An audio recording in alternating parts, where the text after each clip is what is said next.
2 days. That is all it took for the Cleveland Browns to deliver one of the most baffling decisions in modern football history. Just 48 hours earlier, Deshaun Watson stood in front of a room full of reporters, looked directly into the cameras, and told an entire city that their boos were disrespectful and personal. Most organizations would have benched him right there. Fans were already wearing Shedeur Sanders jerseys, practically begging the coaching staff to hand the keys to the electrifying rookie who had already revitalized a broken locker room. But instead of listening to the fans, head coach Todd Monken and the front office went behind locked doors and named Watson the starting quarterback anyway. The internet immediately caught fire. Analysts were stunned, the fan base was furious, and accusations flew that Cleveland was protecting a disastrous $230 million contract over winning football games. Before we expose the hidden truth behind what actually happened in Berea, I need your quick prediction. Drop a one-word comment right now. Type WATSON if you think experience was the right call, or type SHEDUR if you believe the Browns just made a historic mistake. Before going further, if you're enjoying this video, don't forget to smash that subscribe button. It really helps us keep bringing you the content you love. Share this video with your friends so they don't miss out on all the drama and excitement. The atmosphere inside Cleveland Browns Stadium during that second preseason game was toxic from the opening drive. Every single snap felt agonizingly heavy. Every misfire brought a wave of audible disgust from a fan base that had spent 4 long seasons watching their championship aspirations evaporate into thin air. Deshaun Watson had just turned in a dreadful performance against the Buffalo Bills, completing 5 of 12 passes for an embarrassing 35 yards and an interception while going up mostly against second-string defensive backs.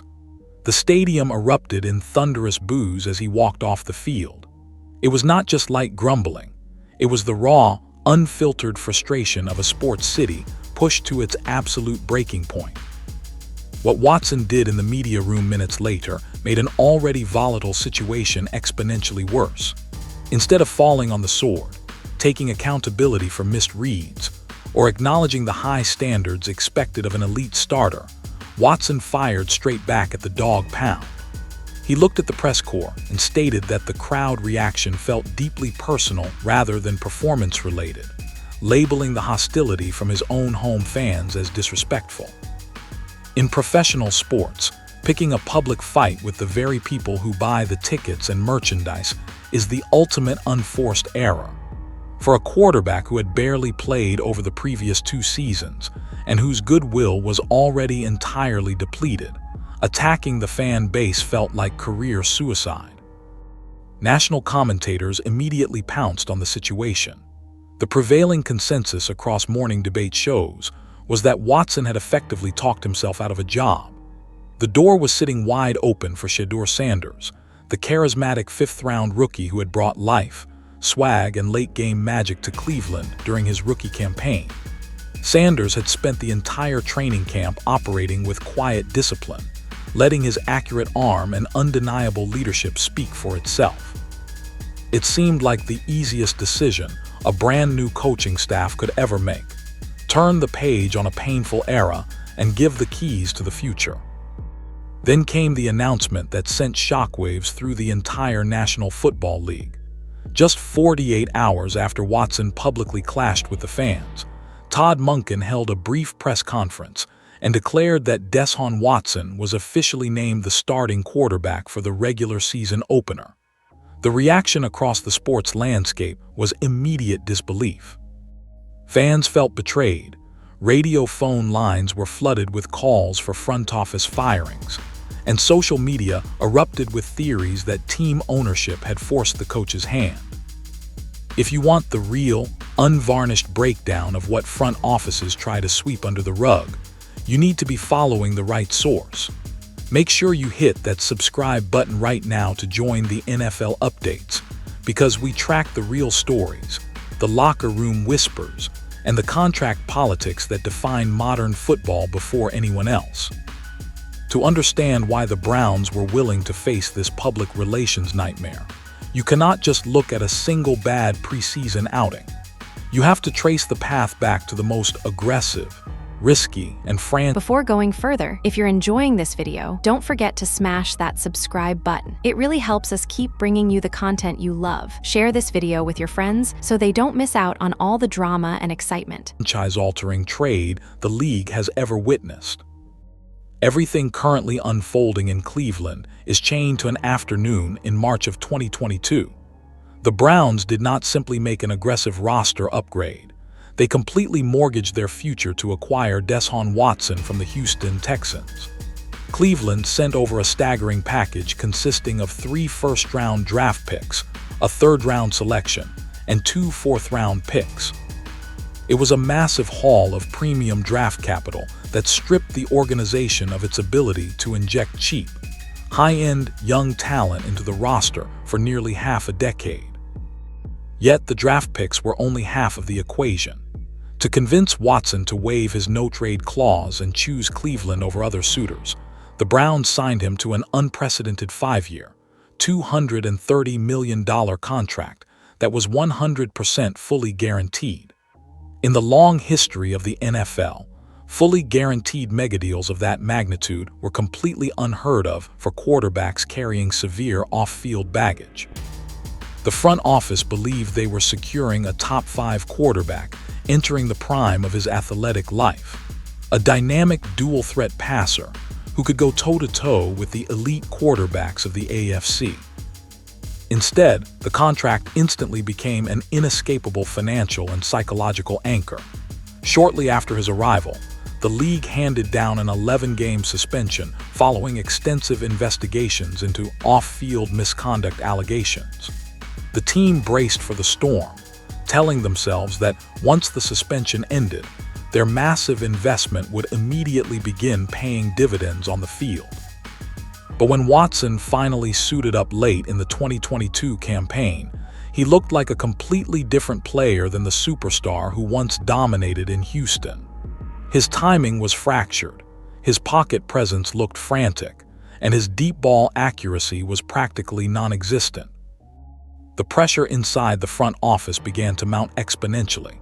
In professional football, general managers and team owners do not easily walk away from decisions of this magnitude. When an organization gives up 3 first-round picks and guarantees nearly $250 million, every single executive tied to that move has their professional reputation and career on the line. Benchings and releases are admissions of catastrophic failure. Admitting that the Watson trade was the single worst transaction in modern sports history is something the Browns' leadership has desperately tried to delay.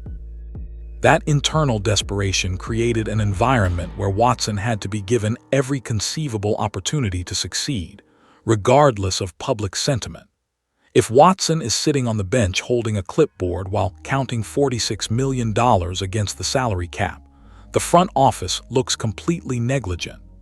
Every single decision made by the coaching staff over the last 4 years has been colored by this financial reality. Yet, just as the team hoped stability might finally arrive, a brutal series of physical setbacks turned a struggling investment into an outright operational crisis. Just when Watson appeared to be... Before going further, if you're enjoying this video, don't forget to smash that subscribe button. It really helps us keep bringing you the content you love. Share this video with your friends so they don't miss out on all the drama and excitement. Finding a fragile rhythm midway through his 3rd season in Cleveland, disaster struck in the most brutal fashion imaginable. In October of 2024, during a routine dropback against a division rival, Watson planted his back foot and instantly collapsed to the turf without being touched. The slow-motion replays confirmed what everyone feared: a completely ruptured Achilles tendon. Watching your starting quarterback get carted off the field in tears is a devastating moment for any franchise. But for Cleveland, it signaled the start of an unprecedented medical nightmare. An Achilles tear is historically one of the most difficult injuries for an NFL athlete to overcome. For a quarterback whose game relies heavily on rotational power, sudden evasive maneuvers, and reactionary scrambling, losing the explosive integrity of the lower leg can permanently alter how they throw the football. Watson attacked his rehabilitation with absolute intensity, spending grueling months in the training room trying to rebuild his calf strength and regain the burst necessary to survive an NFL pass rush. Then the unthinkable happened. In January of 2025, during an advanced phase of his on-field agility training, the exact same Achilles tore for a second time. A re-tear of an Achilles tendon within a 3-month window is virtually unheard of among modern professional athletes. It was a crushing blow that wiped out Watson's entire 2025 season before spring workouts even kicked off. The Browns were suddenly forced to navigate an entire 16-game slate, knowing their franchise passer was confined to a stationary bike and a medical training room. The statistical reality of Watson's tenure in Cleveland is startling. Across 4 full seasons under contract, Watson has managed to play in just 19 total games out of a possible 68 regular season contests. In those 19 appearances, his record stands at a mediocre 9 wins and 10 losses. He has completed barely 61% of his passes for approximately 3,300 yards, 19 touchdowns, and 12 interceptions. Those are the numbers of an inconsistent, low-tier backup, not a player commanding the richest guaranteed contract in sports history. Missing nearly 2 full calendar years of live NFL action completely erodes a quarterback's internal clock. In the modern league, passing windows stay open for split seconds, and defensive coordinators disguise coverage shells with ruthless efficiency. You cannot simulate the speed, violence, and processing demands of an NFL pocket on a practice field. Watson was entering the 2026 offseason as a quarterback past his athletic prime, carrying structural damage in his planting leg, and lacking the reps necessary to maintain sharp visual processing. Understanding the deep tactical realities of these injury timelines is what separates casual fans from true football insiders. That is exactly why you need to be locked into the NFL updates. Subscribe to our channel right now so you never miss our in-depth breakdown. Before going further, if you're enjoying this video, don't forget to smash that subscribe button. It really helps us keep bringing you the content you love. Share this video with your friends so they don't miss out on all the drama and excitement. On player recoveries, locker room battles, and front office strategy. While Watson was fighting his own body behind closed doors, a young rookie with iconic bloodlines was quietly preparing to steal the spotlight. While Watson spent the 2025 season rehabbing away from the field, the Cleveland Browns were accidentally stumbling into their next great quarterback hope. Shedeur Sanders entered the 2025 NFL Draft as one of the most scrutinized, heavily debated prospects the sport had seen in over a generation. As the son of Pro Football Hall of Famer Deshaun Sanders, Shedeur had played under an intense national microscope throughout his collegiate career at Jackson State in Colorado. He had proven his physical toughness behind a porous offensive line, showcasing exceptional accuracy, poise in high-pressure moments, and a natural ability to deliver off-platform throws. However, as draft weekend unfolded, NFL general managers displayed extreme caution. Concerns regarding the media circus surrounding his brand, questions about his arm velocity on intermediate out routes, and schematic debates caused his draft stock to suffer a historic collapse. Projected by many media outlets as a potential first-round pick, Sanders watched round after round pass without hearing his name. He sat patiently through day 1 and day 2. It was not until the 5th round that the Cleveland Browns finally stopped his slide, drafting him with pick number 144. For a player who had spent his entire life in the national spotlight, falling to the 5th round could have easily triggered resentment. Instead, Sanders arrived in Berea with a completely different mindset. He treated his draft position as fuel. Rather than demanding special treatment or bringing outside distractions into the facility, Sanders was the first player in the building and the last to leave. He dove into the playbook, quietly built chemistry with the backup wide receivers, and focused on mastering the intricate mechanics of operating under center in a pro-style system. When the Browns' 2025 season completely unraveled into an abysmal 5-12 finish, the coaching staff finally made the decision to throw Sanders into the starting lineup for the final stretch of games. What followed was a spark that ignited the entire city. Sanders walked onto the field and won his very first career start, becoming the first rookie quarterback in Cleveland to win his debut since 1995. That single victory broke a 30-year curse of rookie quarterback futility that had haunted the franchise through dozens of different starters. Across his 8 starts as a rookie, Sanders threw for 1,400 yards, 7 touchdowns, and 10 interceptions. While the 10 interceptions reflected a young passer still learning how to read complex safety rotations and adjust to exotic zone blitzes, his competitive poise was undeniable. He repeatedly engineered fourth-quarter drives, showed tremendous courage in collapsing pockets, and displayed a natural charisma that completely united a frustrated locker room. By the time the season concluded, the dog pound had found its new favorite son. The stage was set for an epic summer showdown. The 2026 offseason brought massive structural changes to the Cleveland Browns organization.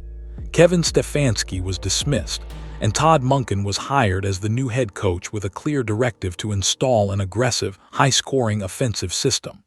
General Manager Andrew Berea stood at the podium in March and made a public promise. The quarterback job was completely up for grabs. There would be no handouts, no deference given to contracts, and no guaranteed starting spots. Watson and Sanders would compete on a completely level playing field throughout training camp. As camp opened, the competition became the central talking point of the entire NFL. Watson looked functional during non-contact passing drills, demonstrating flashes of the high-level arm strength that once made him a Pro Bowler. Meanwhile, Sanders was consistently making the dynamic, off-script plays during live team periods, showing an innate chemistry with the young wideouts. However, observant reporters quickly noticed a clear pattern. Watson was consistently getting the overwhelming majority of first-team reps, while Sanders was running almost exclusively with the reserve offensive line. The entire dynamic reached a boiling point during the second preseason matchup against the Buffalo Bills. Monkin designed the game plan to give Watson an extended audition with the starting offensive unit to establish momentum heading into the regular season. What unfolded on the field was an unmitigated disaster. Watson looked completely lost. He routinely held the football too long, failed to step into his throws, and misread standard underneath coverages. His night culminated in a disastrous interception thrown directly into the chest of a backup defender, finishing with an abysmal stat line of 5 completions on 12 attempts for just 35 yards. The reaction from the home crowd was swift and unforgiving. As Watson walked off the field after his final drive, a deafening cascade of boos rained down from every section of the stadium. Fans began loudly chanting Sanders' name, demanding that the coaching staff pull Watson from the game. The frustration that had been quietly building over 4 seasons of unmet expectations, massive cap hits, and endless injuries finally boiled over into open hostility. Watson's post-game press conference only added fuel to the raging fire. When asked about the hostile reception from the home fans, Watson looked visibly agitated, telling reporters that the reaction felt completely personal rather than performance-based and explicitly labeling the crowd's behavior as disrespectful. The comments instantly went viral, sparking furious reactions across national television and sports radio. It felt like an irreversible fracture between a quarterback and an entire metropolitan area. The general consensus was clear. Starting Watson after that performance and those comments was completely untenable. Yet, inside the coaches' meeting rooms, Todd Monken was analyzing the situation through an entirely different lens. While the sports media world and the Cleveland fan base were reacting to Watson's horrific preseason statistics and combative post-game comments, Todd Monken was sitting in the film room, evaluating the quarterback battle through an intensely technical framework. Head coaches in the NFL do not evaluate quarterback play simply by looking at box scores, highlight reels, or fan approval ratings. They evaluate signal callers based on operational efficiency, protection management, pre-snap recognition, and defensive diagnostics. Monken's offensive philosophy is predicated on precision, rapid pre-snap communication, and strict adherence to structural rules. In Monken's system, the quarterback is responsible for diagnosing the defensive front, identifying potential blitzing slot defenders, sliding the offensive line protections, and checking into secondary run or pass concepts before the play clock expires. If a quarterback fails to correctly adjust a protection against an aggressive defensive scheme, the entire play is dead before the ball is even snapped, often resulting in catastrophic hits or immediate turnovers. The context of the regular season schedule played a massive role in Monken's ultimate evaluation. The Browns were slated to open their season on the road at Everbank Stadium against the Jacksonville Jaguars. Opening the year on the road in a hostile, deafening outdoor venue is an absolute nightmare scenario for an inexperienced quarterback.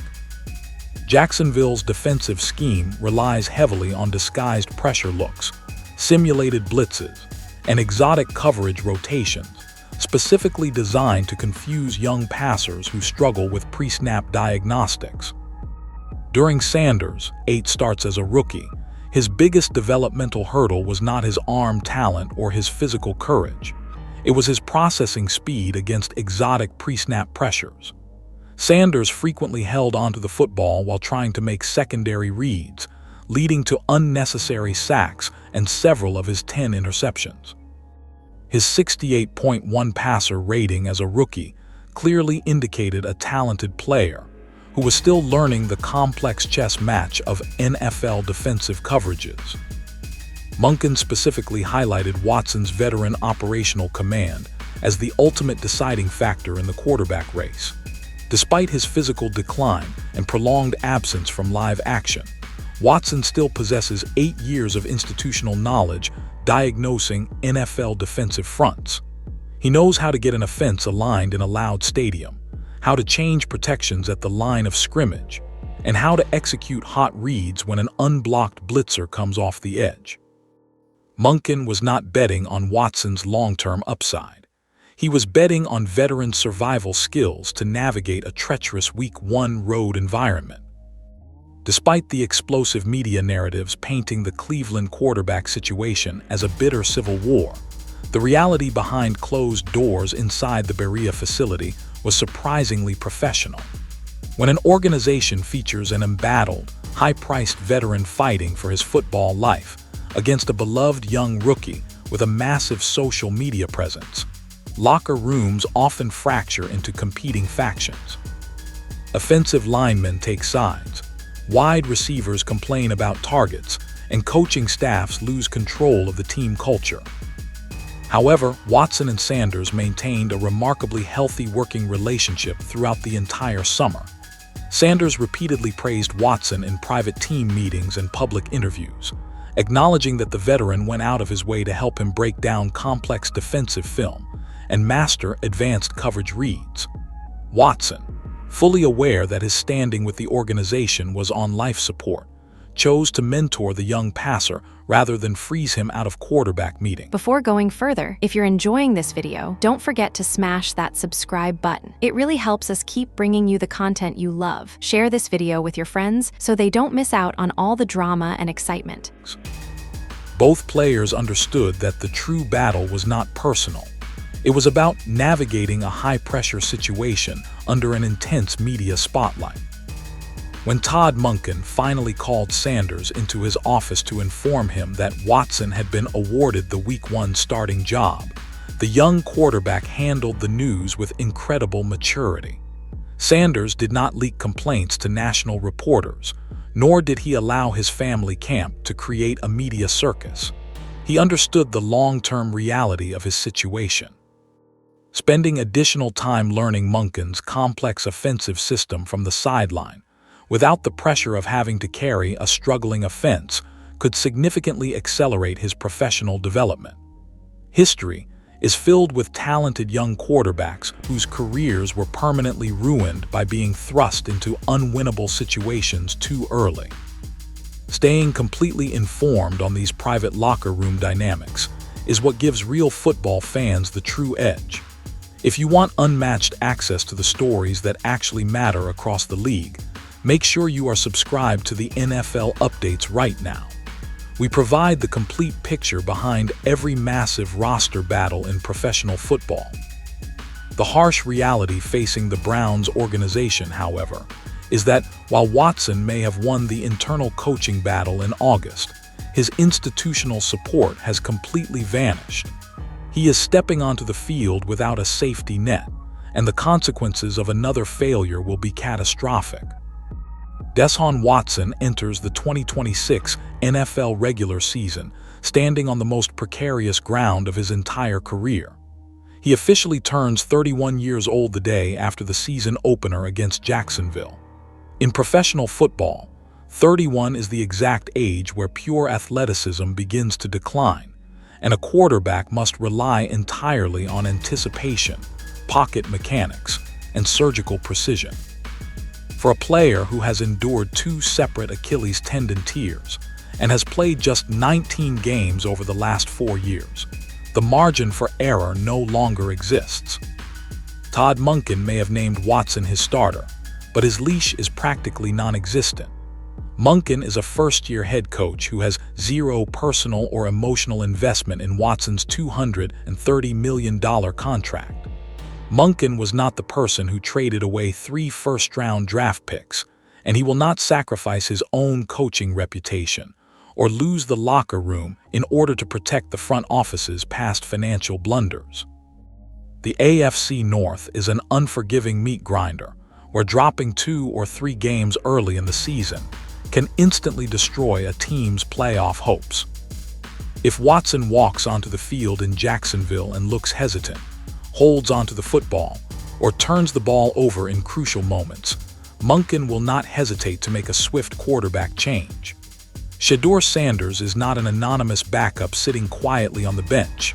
He is a dynamic, highly capable playmaker whom the entire fan base and locker room believe in.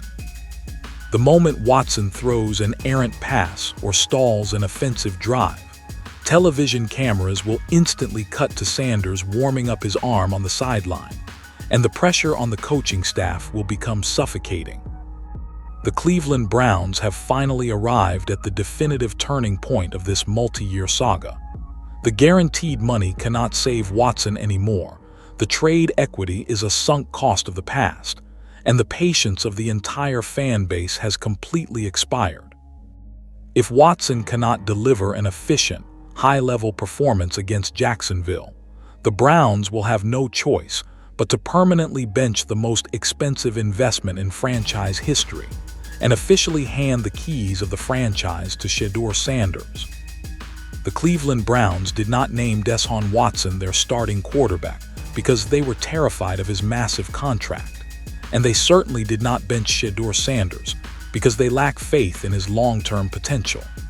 Todd Monken made a cold, calculated football decision that veteran pre-snap operational command gave his team the highest statistical probability of surviving an intensely hostile road environment in Week 1.